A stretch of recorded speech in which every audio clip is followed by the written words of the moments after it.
Today we will be discussing about whooping cough and how to get rid of it. Whooping cough, also known as pertussis, is a contagious respiratory illness caused by microorganisms, a type of bacteria called Bordetella pertussis. Whooping cough is also associated with various adenoviruses, parainfluenza, and respiratory viruses.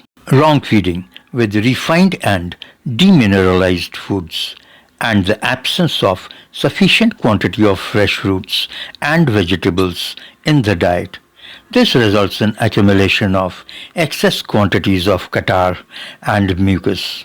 Some people have mild symptoms of this disease and very unknowingly they spread the bacteria to others. How can you prevent this disease? The best way is to get vaccinated before it attacks you or your child. Practicing good hygiene is another way to keep this bacteria away from you.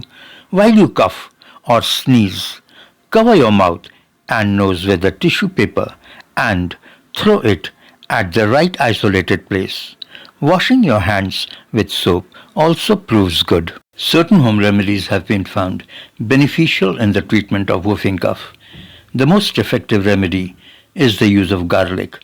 The syrup of garlic should be given in doses of 5 drops to a teaspoon, 2 to 3 times a day for treating this cough. This dose can be given more often if the cough is violent and frequent. Ginger is another excellent remedy to stop the recurrence of this whooping cough.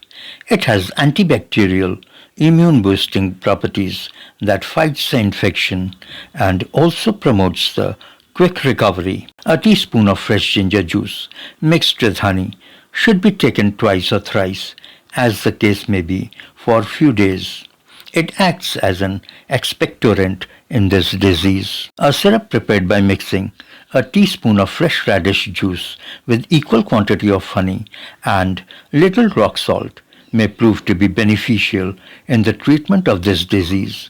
This mixture should be given thrice a day for a few days. Almond oil can also prove to be valuable in whooping cough.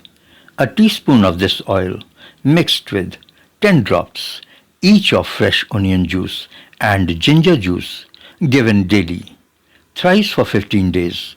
This can also give relief. This content should not be taken as a medical advice.